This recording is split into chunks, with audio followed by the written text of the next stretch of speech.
Students, आज का हमारा टॉपिक है फ्री रेडिकल मुक्त मूलक। यानी जो रिएक्शन इंटरमीडिएट्स हैं उनके अंदर फर्स्ट अपन ने देखा था कार्बोकेटाइन, सेकंड कार्बेनाइन और थर्ड अपन ले रहे हैं फ्री रेडिकल। फ्री रेडिकल होते क्या है, इनका फॉर्मेशन कैसे होते हैं, ये कितने प्रकार के होते हैं और इनकी स्टेबिलिटी क्या होती है। तो फर्स्ट ऑफ ऑल अपन देखते हैं कि डेफिनेशन क्या होती है। डेफिनेशन बोले तो इसमें क्या है कि वह परमाणु या परमाणु का समूह है जिसके अंदर क्या हो कि ओड या फिर अनपेयर्ड इलेक्ट्रॉन उपस्थित हो, तो उसको अपन क्या कहते हैं, मुक्त मूलक या फ्री रेडिकल कहते हैं। यानी free radicals are atoms, molecules और ion with unpaired electron in outer shell configuration. यानी उसके बाह्यतम कोश में विषम या फिर अयुग्मित इलेक्ट्रॉन उपस्थित हो, उसको अपन क्या कहते हैं, मुक्त मूलक कहते हैं। तो ये थी अपनी डेफिनेशन। नेक्स्ट है कि जो फ्री रेडिकल्स होते हैं वो फ्री रेडिकल्स क्या हो सकते हैं, पॉजिटिव भी हो सकते हैं, नेगेटिव भी हो सकते हैं और जीरो चार्ज वाले भी हो सकते हैं। यानी मुक्त मूलक जो है धनात्मक, ऋणात्मक या फिर जीरो चार्ज वाले भी हो सकते हैं।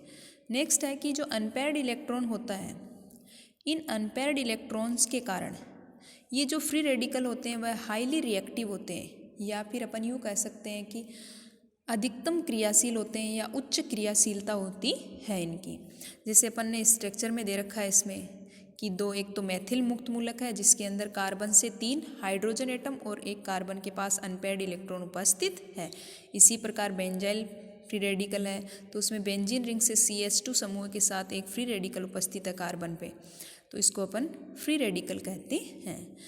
अब ये जो होता है कि ये क्या होते हैं कि जो रेडिकल्स होते हैं वो डीजनरेशन, डिजीज़ एंड कैंसर्स में इन्वॉल्व होते हैं, इनका उपयोग किया जाता है।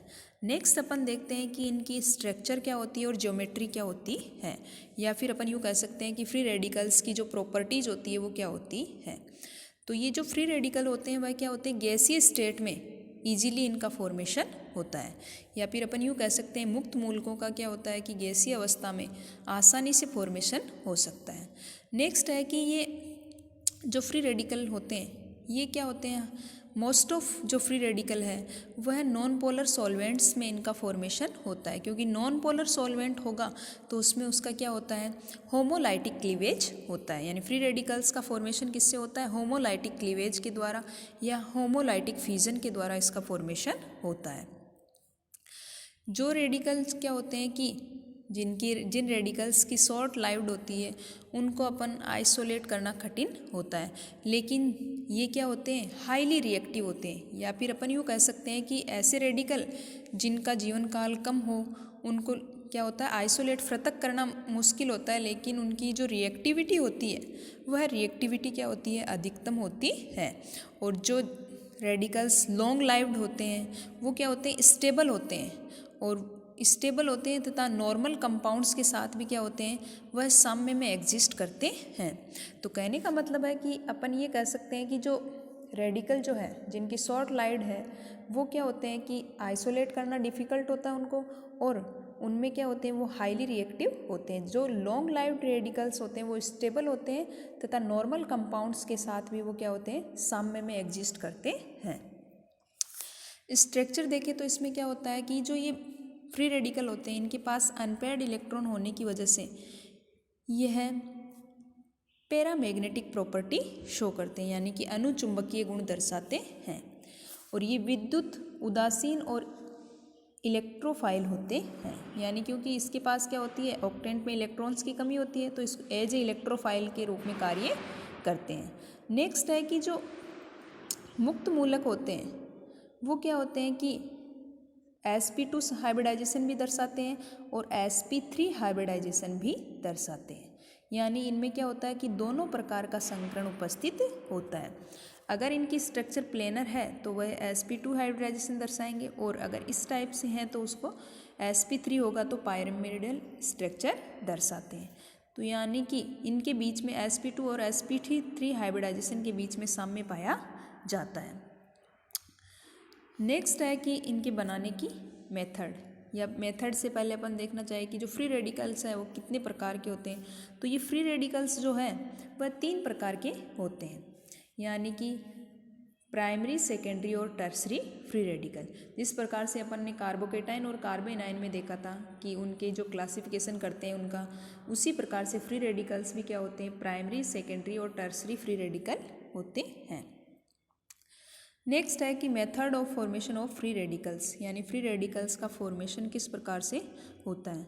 तो फ्री रेडिकल्स का जो फॉर्मेशन होता है वह क्या होता है कि कोवेलेंट बॉन्ड के होमोलाइटिक क्लीवेज के द्वारा इसका निर्माण होता है।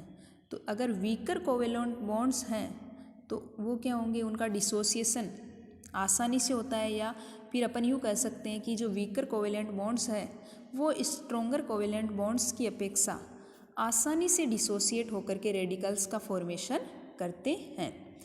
तो इसमें अपन देखते हैं कि 3 प्रकार से इनका होमोलाइटिक फ्यूजन हो सकता है या होमोलाइटिक क्लीवेज हो सकता है कोवेलेंट बॉन्ड का। एक है थर्मल रिएक्शन, नेक्स्ट है फोटोकेमिकल रिएक्शन और थर्ड है अपनी रेडॉक्स रिएक्शन। जब अपन थर्मल रिएक्शंस की बात करते हैं, फर्स्ट लेते हैं अपन थर्मल रिएक्शन। थर्मल रिएक्शंस का मतलब है कि जो कि टेम्परेचर पर रिलेटेड होती है, यानी कि इनके लिए कोवेलेंट बॉन्ड को तोड़ने के लिए अपने को टेम्परेचर चाहिए, वो भी temperature greater than 500 degree Celsius से ज़्यादा होना चाहिए। तो इतने टेम्परेचर पर क्या होता है कि इनका बॉन्ड क्या होता है, ब्रेक हो जाता है, और इस बॉन्ड जो ब्रेक होता है उसको अपन कहते हैं थर्मल क्रैकिंग। यानी कि अगर टेम्परेचर की उपस्थिति में किसी बॉन्ड का क्रैक होता है या ब्रेक होता है तो उसको अपन क्या कहते हैं, थर्मल क्रैकिंग कहते हैं। और इसके द्वारा अपने को क्या प्राप्त होता है, रेडिकल्स का फॉर्मेशन होता है। जैसे अपन ने ले लिया कि सहसंयोजक बंध का जब तापीय समांश विखंडन होता है तो उसके लिए जैसे बेंजोइल पेरोक्साइड लिया अपन ने, तो जब इसका समांश विखंडन करेंगे तो इसमें क्या हो जाएंगे कि दोनों ऑक्सीजन के बीच का जो कोवेलेंट बॉन्ड है उसका समांश विखंडन होगा और वह 2 समान फ्री रेडिकल का फॉर्मेशन करता है। नेक्स्ट स्टेप में इनमें कार्बन और बेंजीन की रिंग के कार्बन के बीच का बॉन्ड का होमोलाइटिक क्लीवेज होगा और इससे बेंजीन फ्री रेडिकल का फॉर्मेशन होता है। तो एक तो पेरोक्साइड की उपस्थिति में हो सकता है।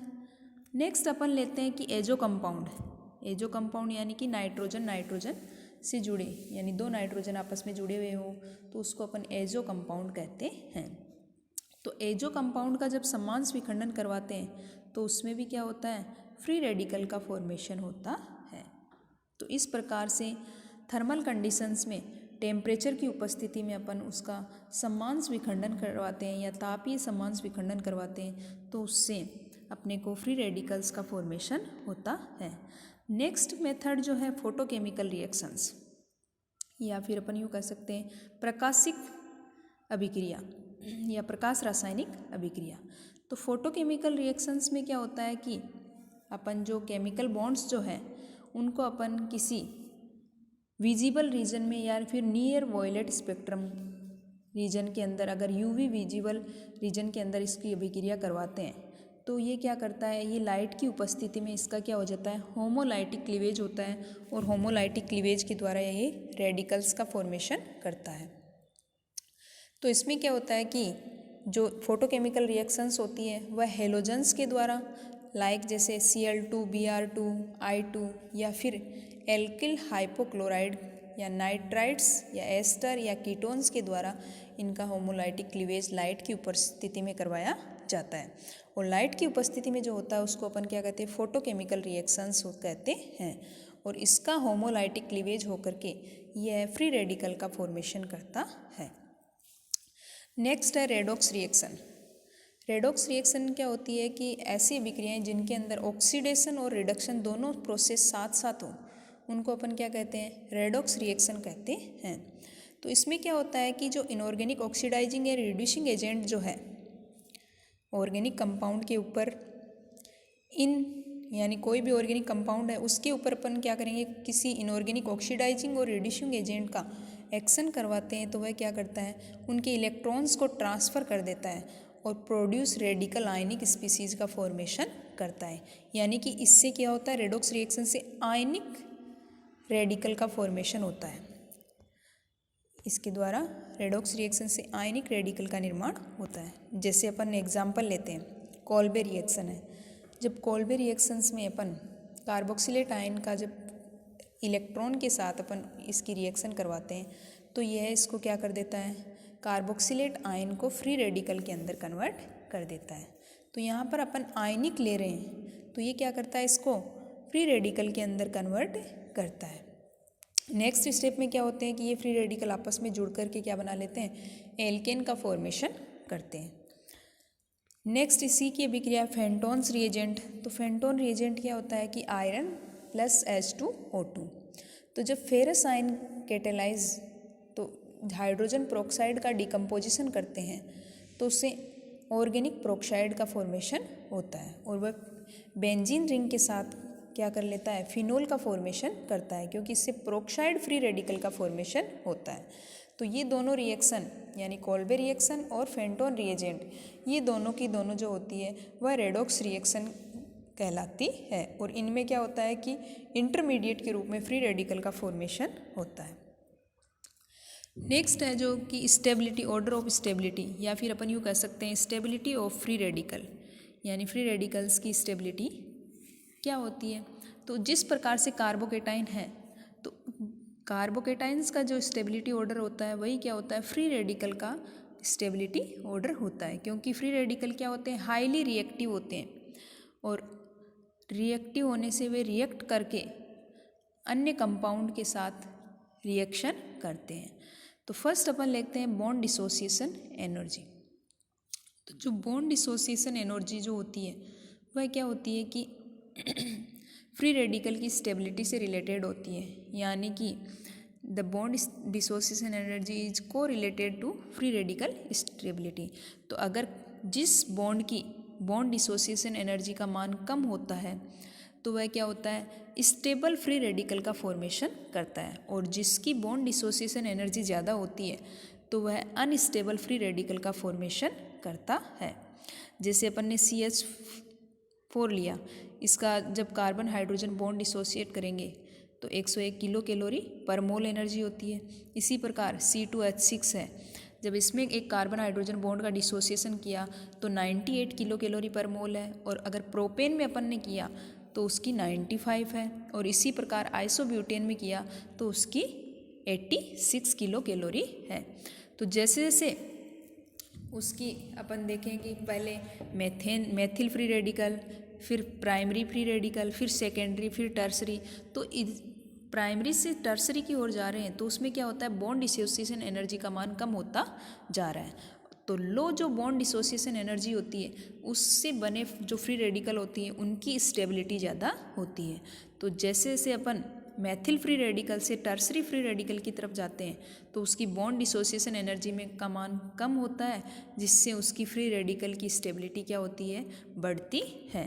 तो अपन यूँ कह सकते हैं कि अगर स्मॉल एनर्जी की अगर रिक्वायर्ड है होमोलाइटिक क्लीवेज के तो मोर स्टेबल रेडिकल का फॉर्मेशन होता है, या फिर अपन यूँ कह सकते हैं कि वो रेडिकल ज़्यादा स्टेबल होंगे जिनके लिए कम एनर्जी की आवश्यकता होती है, यानी जिसके बॉन्ड को तोड़ने के लिए कम एनर्जी की आवश्यकता होती है। जैसे अपन स्टेबिलिटी ऑर्डर देखते हैं तो सबसे ज़्यादा स्टेबल क्या हो जाएगा, 3 degree radical, more stable, then 2 degree, then 1 degree, और सबसे कम स्टेबल होता है सिंपल रेडिकल। तो ये था उनका जिस प्रकार से, और इनके जो स्टेबिलिटी को है, फ्री रेडिकल्स की स्टेबिलिटी को जो है वह 2 कारक प्रभावित करते हैं, एक तो रेजोनेंस और दूसरा हाइपर कॉन्जुगेशन। यानी जितना ज़्यादा हाइपर कॉन्जुगेशन होगा, या फिर अपन यूँ कह सकते हैं जितनी ज़्यादा रेजोनेटिंग स्ट्रक्चर बनेगी वो रेडिकल होगा वह ज़्यादा स्टेबल होगा, और जिसकी जितनी कम रेजोनेटिंग स्ट्रक्चर्स होंगी वो कम स्टेबल होता है। नेक्स्ट है कि जो फ्री रेडिकल्स होते हैं उनकी रिएक्शंस। तो फ्री रेडिकल में अपन ने देखा कि इसमें क्या होता है, स्पीसीज के पास एक अनपेयर्ड इलेक्ट्रॉन होता है या फिर ऑड इलेक्ट्रॉन उपस्थित होते हैं। तो ये क्या करते हैं, स्वयं ही आपस में जुड़ करके 2 फ्री रेडिकल आपस में जुड़ करके एक कंपाउंड का फॉर्मेशन कर लेंगे। जैसे मैथिल फ्री रेडिकल आपस में जुड़ करके एथेन का फॉर्मेशन कर लेते हैं, उसी प्रकार जैसे CH3 free radical, chlorine free radical आपस में जुड़ के क्लोरोमेथेल का फॉर्मेशन करते हैं। तो एक तो ये क्या होते हैं, स्वयं से या फिर किसी दूसरे मूलक से जुड़ करके संयोग करके प्रोडक्ट का फॉर्मेशन करते हैं। नेक्स्ट होती है इसकी जो रिएक्शन है वो है कि डिसप्रोपोर्शनेशन रिएक्शंस देती है। यानी कि ये क्या होती है कि अगर अपन दो फ्री रेडिकल ले रहे हैं तो वो क्या होते हैं कि एक सेचुरेटेड और एक अनसेचुरेटेड कंपाउंड का फॉर्मेशन करते हैं। जैसे अपन ने एथिल फ्री रेडिकल लिया, एथिल फ्री रेडिकल के 2 मोल अपन ने ले लिए, तो क्या करेगा कि इसमें से एक एथिल फ्री रेडिकल का हाइड्रोजन दूसरे एथिल फ्री रेडिकल के साथ जुड़कर उसको तो एल्केन के अंदर कन्वर्ट कर देता है और खुद किस में कन्वर्ट हो जाता है, एल्कीन के अंदर कन्वर्ट हो जाता है। तो ये था अपना फ्री रेडिकल, उसकी डेफिनेशन, स्ट्रक्चर और ज्योमेट्री और फ्री रेडिकल्स के टाइप्स और उनके बनाने की मेथड और स्टेबिलिटी ऑर्डर और लास्ट में उनकी रिएक्शन।